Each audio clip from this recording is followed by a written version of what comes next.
There is a place in northwestern India where the desert seems shaped the wrong way. The sand dunes curve in patterns that don't match the wind. The ground beneath the surface tells a different story than what appears above. And when satellites began imaging this region from orbit, not looking for ruins, not looking for anything in particular, they found something that changed the course of human history. They found the ghost of a river, not a small river, a river larger than the Nile. A river that had been flowing beneath the desert, invisible to the human eye, for 4,000 years. The Vedas, ancient India's oldest sacred texts, composed sometime between 1500 and 3000 BCE, speak of a river they called Saraswati. They describe it with a reverence unlike anything else in those hymns. Not just sacred, not just important, something more fundamental. One hymn calls it best of rivers, most excellent of mothers. Later texts describe its shrinking, its retreat into the earth, its eventual disappearance. For centuries, scholars read these passages and assumed they were mythology. They concluded the river was imagined, a literary construction, a metaphor for something else. Then the satellites came back with data. The imagery revealed a paleo channel, the preserved trace of an ancient river system, stretching for more than 1,000 kilometers across what is now the desert. It passed through regions that today include parts of Haryana, Rajasthan, and Punjab. The Indian Space Research Organization confirmed it. Subsequent ground studies reinforced the findings. This was not a small seasonal stream. The channel width, sediment layers, and underground aquifers lying silently along the old course all pointed to something enormous. A river that once carried Himalayan meltwater all the way to what is now the Rann of Kutch, where it emptied into the sea. And along its banks, human civilization built something extraordinary. The Indus Valley Civilization, also known as the Harappan Civilization, was at its peak around 2600 BCE, one of the largest and most sophisticated societies on Earth. More people lived within it than in ancient Egypt and Mesopotamia combined. Its cities had sewage systems, standardized weights and measures, multi-story buildings, and a level of urban planning that still astonishes modern archaeologists. And the majority of its known settlements, more than 60%, are clustered not along the Indus River that gives the civilization its name, but along the ghost channel of the Saraswati. Let that sink in. The civilization we named after one river may have been powered by another, a river that no longer exists. For decades, the collapse of the Indus Valley Civilization was one of archaeology's great mysteries. Around 1900 BCE, something went wrong. Major cities, Mohenjo-daro, Harappa, Rakhigarhi, declined rapidly. The population dispersed. Urban networks dissolved. People migrated east and south, abandoning what had been, for centuries, the densest concentration of human settlement on the planet. Scholars proposed many explanations: invasion, disease, climate change, earthquakes. Some held up better than others. None fully explained the pattern, especially why communities moved in specific directions and why some regions were abandoned while others were not. The Saraswati provides a framework that fits. Geological analysis identified two major tectonic shifts that appear to have rerouted the Himalayan tributaries feeding the river.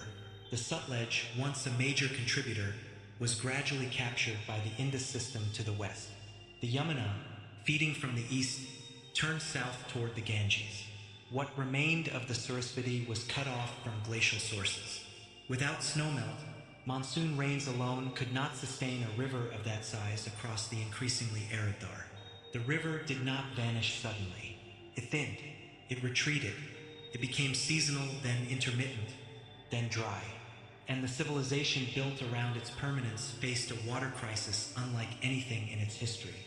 To imagine a society this advanced, this interconnected, this carefully built, watching the very thing it depended on slowly disappear, is painful.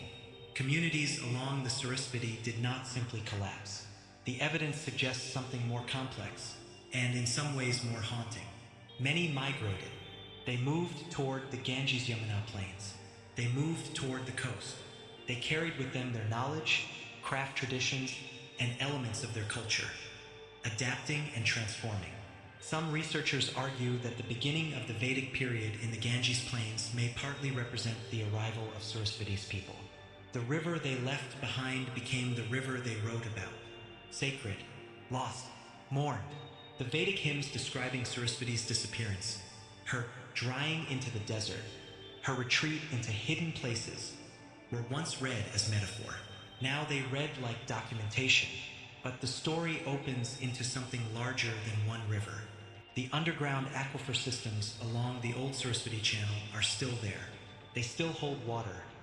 Ancient water, fossil water, water that seeped into the ground thousands of years ago when the river was full. In parts of Rajasthan and Haryana, communities are already drawing from these aquifers. There are also controversial proposals, still in early stages, to partially restore surface flow using groundwater and modern canal systems. In other words, the river may not be entirely dead. Its bones remain underground.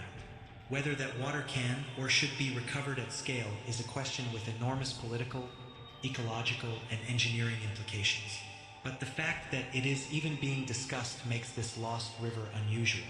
Most ancient rivers that dry up stay dry.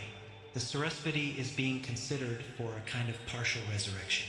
What that would mean for the regions above it, already arid, already water-stressed, already supporting populations far larger than the ancient world ever imagined, is unknown. And perhaps, after all the satellite data, geological models, and sediment analysis, the simplest thought remains the most powerful. A civilization built its best self on the banks of a river.